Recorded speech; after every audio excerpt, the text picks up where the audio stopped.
Welcome back to Threads of Truth, where real-life mysteries meet internet speculation. Today, we are immersing ourselves in one of the most chilling industrial mysteries of the late 20th century. Our timeline is September 1987, and our setting is a place that should have been utterly secure. The Corning Glassworks plant in Bradford, Pennsylvania. And our focus it hinges entirely on about 30 seconds of grainy, silent surveillance footage. It's the story of Dale Kerstetter, a 50-year-old longtime employee who reported for his overnight maintenance and security shift on a Saturday night. He walked into that massive facility and he simply vanished. Just gone. The chilling part is what the camera recorded after midnight. The footage, though, it's low resolution and without audio, captures Dale walking through the factory. But he's not alone. No. He is accompanied by an unidentified individual wearing a mask. And that's the moment. That is the moment the routine night shift transforms into a permanent question mark. Exactly. This single piece of visual evidence, coupled with $250,000 in stolen industrial platinum, has utterly split investigators and the public for nearly 4 decades. So our mission today is to analyze every available fact, the silent footage, the physical clues he left behind, the corporate reaction, to find the thread of truth. Was Dale Kerstetter an unwitting victim of deadly foul play? Or was he a deeply distressed employee, a willing participant in a sophisticated heist? Maybe someone who was ultimately double-crossed and silenced. We're examining the psychology of a vanishing act, the logistics of a high-value industrial theft, and I think the haunting implications of why some of the most secure environments can become the perfect stage for an efficient crime. You're about to get the shortcut to understanding the entire case, its technical nuances, and the cultural debate it sparked. Okay, let's unpack the man at the center of this mystery first. Right. We have Dale Kerstetter, 50 years old at the time of his disappearance, and he wasn't a transient worker. He was a fixture in Bradford. A fixture is the right word. He was a maintenance man and security guard who had dedicated 27 years of his life to Corning Glassworks. 27 years. That length of service is paramount. It establishes routine, stability, and, deep institutional knowledge. His family described him in terms that flatly contradict the idea of an unstable personality prone to flight. His son, Al, I think he was quoted, calling him a great father and very compassionate. Yeah, and he had deep roots. 6 daughters, and a son and 2 grandchildren. That family dynamic immediately sets up the emotional conflict in this case, doesn't it? Mm-hmm. His daughter, Wendy Kerstetter, has been the most vocal figure in maintaining that it is simply impossible he would willingly abandon them. And you can see her point. For the family, the idea that a man who showed up for work for 27 years, who adored his grandchildren, would suddenly vanish to start a new life. It makes no sense whatsoever. And yet this narrative of flight, of calculated desperation, became the central focus for investigators. And it was all driven by one key factor: financial stress. The state police were convinced that the motive for the theft and the subsequent vanishing was purely monetary. Okay, so let's delve into those financial details, because they are key to the state police's initial bias. In the mid-1980s, Corning underwent some cutbacks. And Dale, specifically, had recently experienced a substantial drop in income.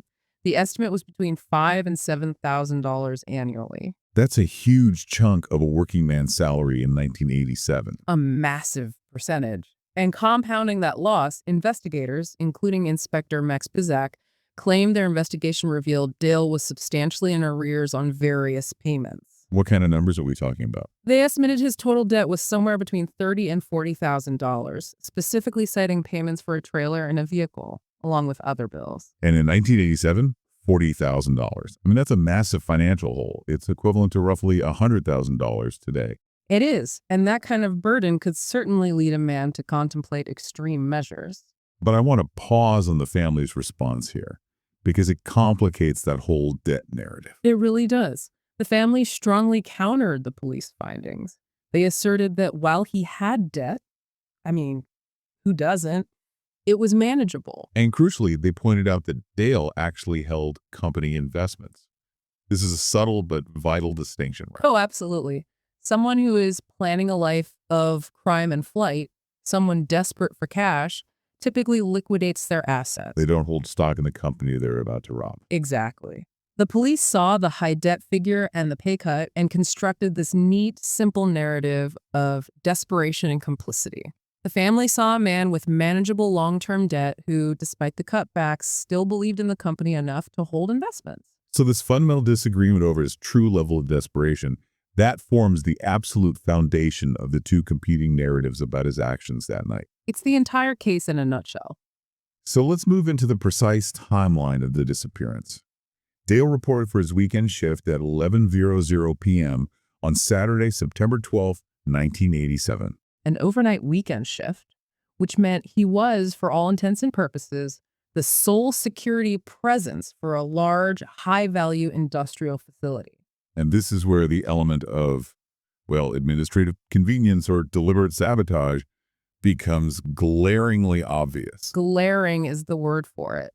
The standard security protocol at Corning required guards to check in with the Corning, New York headquarters every single hour. A critical safeguard. Right. It's a critical safeguard against incapacitation or, unauthorized activity.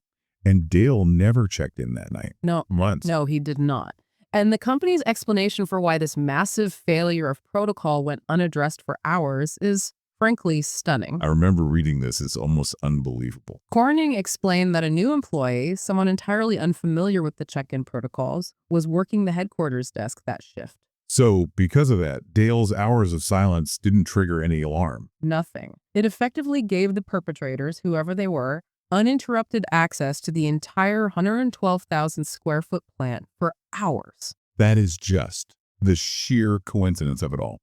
The one night a major security breach and high-value theft occurs is the exact night a novice is manning the check-in desk, completely ignorant of the alarm procedure. It's a huge red flag. It provided the thieves, whether Dale was complicit or coerced, with hours of protection. And it creates this massive, enduring question mark over whether that was just an administrative error. Or a deliberate high-level maneuver to weaken security. It suggests involvement higher up than just a maintenance man and a masked accomplice. So the situation only becomes clear the following morning, Sunday, September 13th. Yes. The relief guard, a man named John Lindquist, arrived at 7 a.m. expecting Dale to hand over the shift. And he was immediately suspicious when he found the plant seemingly empty. He was. And the scene in the cafeteria, it just speaks volumes about an unexpected departure. Lindquist found Dale's lunch pail sitting right on a cafeteria table. And the lunch was completely untouched, uneaten. Correct. He moved the newspaper on the table, and Dale's keys were right there underneath it. If you're a longtime employee, packing your lunch and leaving your keys under the paper, that suggests an extremely sudden, involuntary interruption. It does. And the truck clues only reinforce that sense of unexpected departure. Dale's pickup truck was still sitting right there in the parking lot. The keys were found inside the ignition. Ready to go, not hidden. His day pack was there. And the single detail that screams not a voluntary flight for a heavy smoker. A full carton of cigarettes was left behind. That detail is so telling. A person planning to run away with $250,000, a man who smokes, does not leave his keys in the ignition, and a full carton of cigarettes behind. He takes the essentials, things he needs for a sudden escape and a new life. Absolutely. The only item connected to his security duties that was missing was his .22 caliber pistol. Its empty holster was found inside the truck, but the gun itself was never recovered. Which suggests violence was involved, either planned or maybe the result of a confrontation. It points that way. With the man confirmed missing, the focus shifted to finding out what happened inside the plant. The investigators brought in a canine unit from the Cattaraugus County Sheriff's Department. And the police dog tracked Dale's scent along his normal, familiar security route. But then, the scent trail abruptly diverted. Where did it lead? It led straight up to the second floor, specifically to the area surrounding the glass furnace, which they referred to as the tank. And critically, this area was explicitly outside of Dale's normal designated security routes. Exactly. The fact the scent ended there points directly to the crime scene. And the crime was quickly confirmed. Investigators found that a substantial asset had been removed. Approximately $250,000 worth of platinum pipe, often called bushings, was missing from the furnace area. Right. Let's pause here and talk about the industrial asset itself, because this wasn't just gold bullion. This platinum was highly specialized. What was it used for? for manufacturing critical electronic components, often related to fiber optics or specialty glass manufacturing that Corning was famous for. So what exactly is a platinum bushing, and why is it worth so much money? In high-temperature glass manufacturing, you need materials that are incredibly heat-resistant and non-reactive to molten glass. Platinum is ideal. These bushings are essentially specialized, heavy containers or flow regulators used within the glass furnace, the tank, to control the pouring or spinning of the molten glass. Okay, so they're made of pure or near pure platinum because anything else would just melt or contaminate the product. Precisely. So we're talking about extremely durable, heavy pieces of equipment. The source material puts it at around 50 pounds total for the missing pieces. This wasn't something you could just pocket. No, not at all. But more importantly, the removal process required absolute precision. The investigators made it very clear that to remove the platinum bushings cleanly, without interrupting the flow of the furnace or causing a massive containment failure, You'd need specific, intimate knowledge of the plant machinery and shutdown procedures. you would. You'd have to know which temperature regulators to adjust, which valves to close, and exactly where the access points were. Failure to do so could have resulted in a catastrophic plant failure. A complete meltdown or explosion. Not just the loss of the platinum, but the destruction of the entire facility. That level of technical knowledge, it narrows the suspect pool immensely. The thief was almost certainly an insider. A current employee, a recently laid off colleague, or someone with access to detailed engineering schematics. And Dale, with his 27 years as a maintenance man, possessed that specific, invaluable knowledge that made the theft even remotely possible without leveling the building. And that's the sinister beauty of the crime's logistics. The timing of the security failure, the technical knowledge required to avoid disaster, and the disappearance of the key employee, it all points toward an exceptionally well-planned operation. An operation that used the most knowledgeable person in the plant, Dale Kerstetter, as the indispensable component. It is also worth noting that the facility later changed hands, eventually being decommissioned by Vishay Intertechnology Inc., which, decades later complicates any physical investigation trying to find traces within a site that's been gutted and repurposed. As we mentioned, the entire case orbits around the security tapes. The 3 cameras provided 3 distinct views of the events that night, and none of them definitively solve that central question. Coercion versus complicity. Exactly. Let's lay out the visual evidence clearly. First, we see the masked person near the platinum storage. Then Dale is seen talking to this person. Third, and most critical, is the 30-second sequence showing both Dale and the masked person walking out of the second floor, leaving the tank area. And finally, a separate camera catches the masked person alone, wheeling out a large, heavy bag. Suspected to contain the 50 pounds of platinum. That specific walk is the Rorschach test of the entire case. Let's start with the victim interpretation, which is family champions and many observers lean toward online. Right. Proponents of the victim theory focus on the masked man's body language relative to Dale.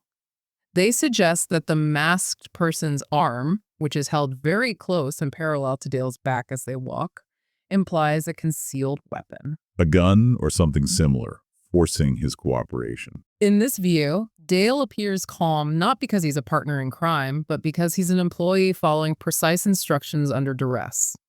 Any sign of physical struggle or panic would be met with violence.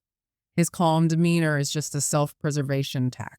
But then you have the opposing view, the accomplice interpretation, which was the state police's default position, fueled by that debt narrative. And that interpretation sees something completely different in the same footage. What do they see? They see a coordinated effort. Dale walks calmly without the stiff, tense movements you might expect from a man being held at gunpoint.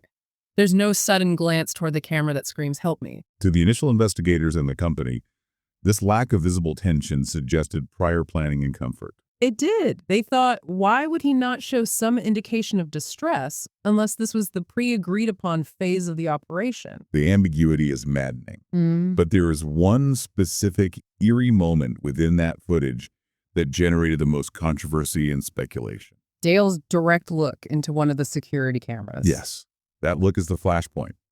The corporate management, specifically the personnel manager, Patrick Foley, offered a very harsh and specific interpretation of it. He was convinced that Dale was flaunting the crime. He interpreted that look as a direct taunt to the company. Basically, here I am, I'm taking your platinum, and there isn't a thing you can do about it. Which seems deeply rooted in corporate bias, doesn't it?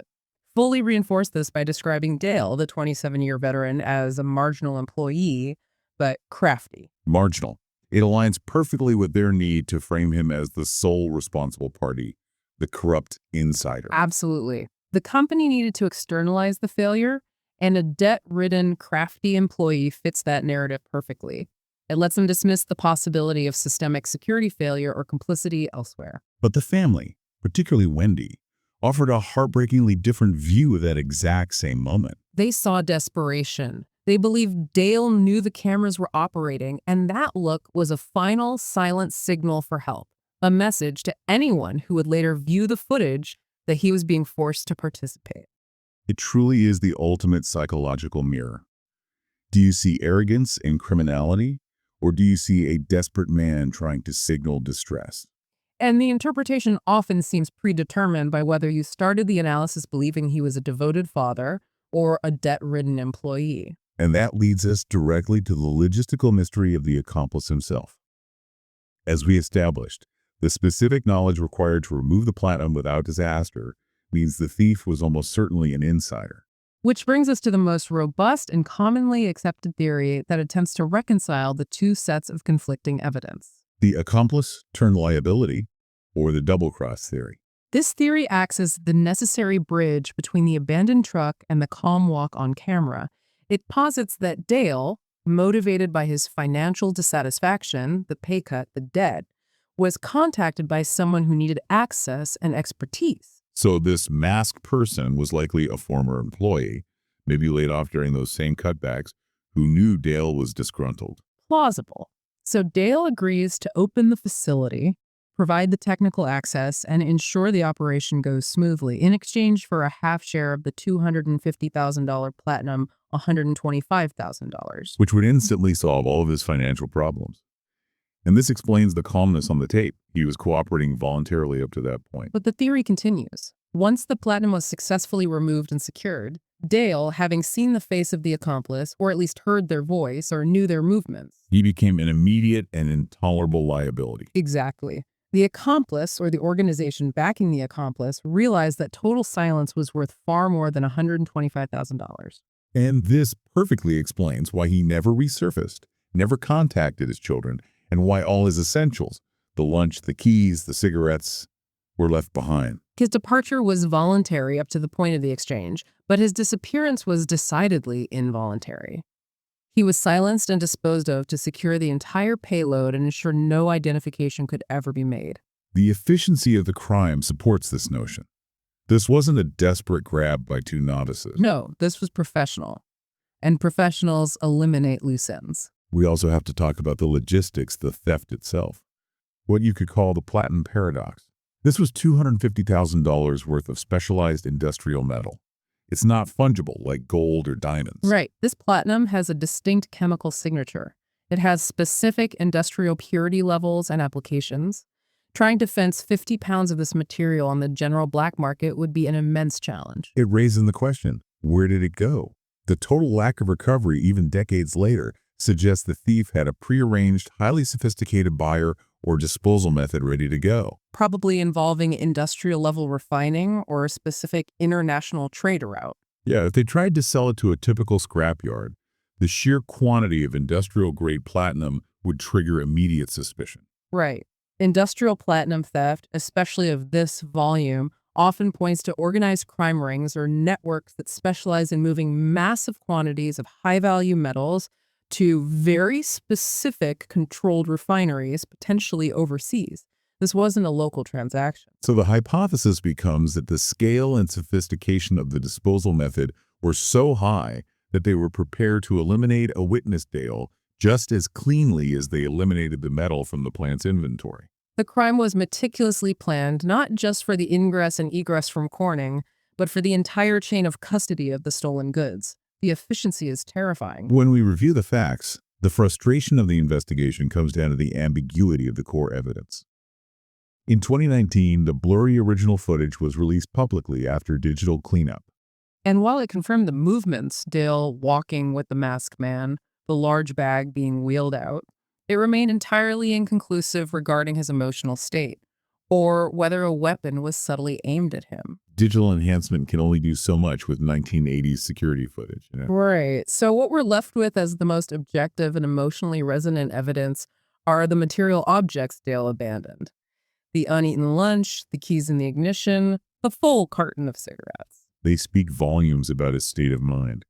They are the strongest arguments against the narrative of voluntary flight.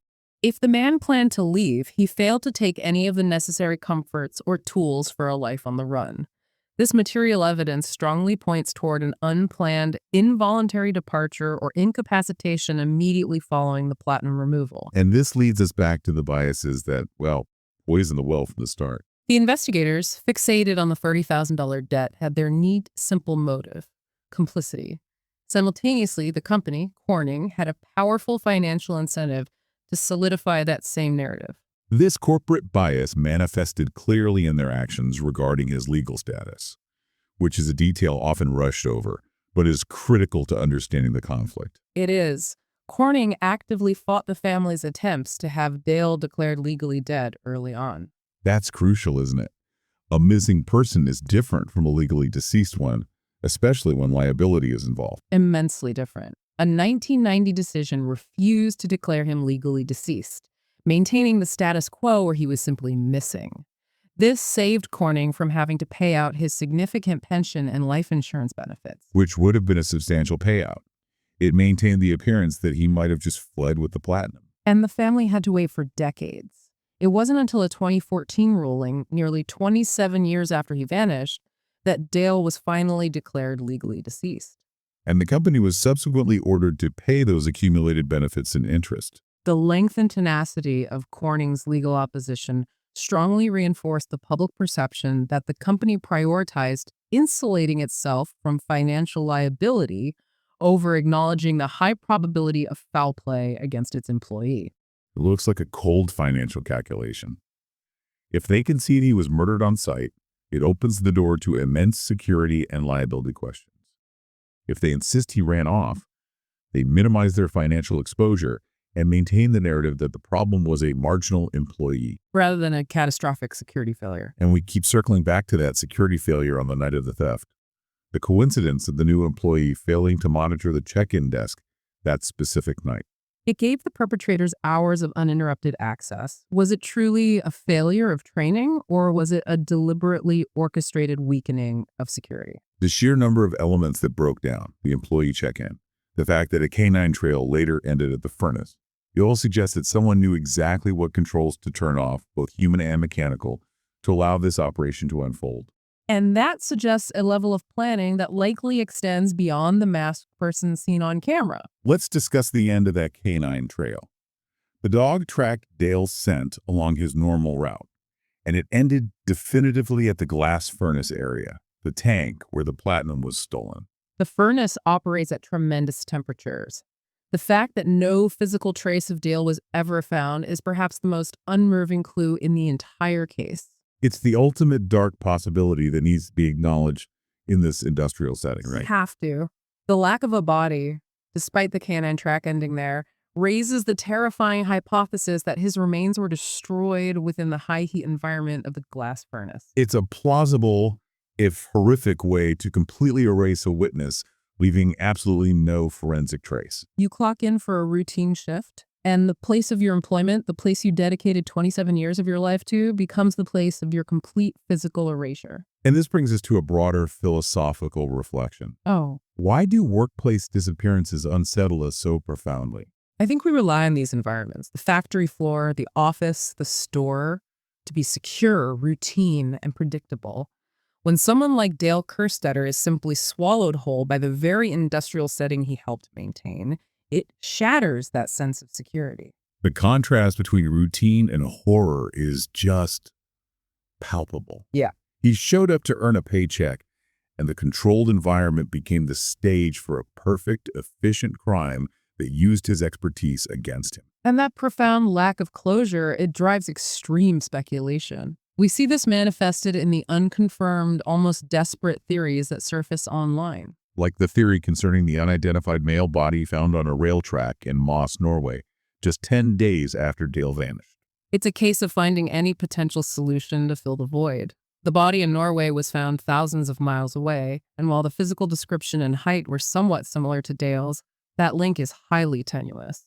But it reflects the desperate lengths people go to when a vacuum of evidence exists. When there is no body, the mind searches for the most unlikely, far-flung possibilities just to find a final answer. Today, the case remains open. Both the Pennsylvania State Police and federal authorities continue to treat it as an active investigation. And that commitment is underscored by the continuing public reward offered for information, which, when originally set, reflected the extreme seriousness of the crime. Indeed. The fact that after nearly 4 decades, investigators are still waiting for someone to finally break the silence, either the accomplice or the organization that backed them, shows that the physical evidence has been exhausted. All that remains is the silent, chilling testimony of that low-resolution security tape. And the lingering questions about institutional knowledge.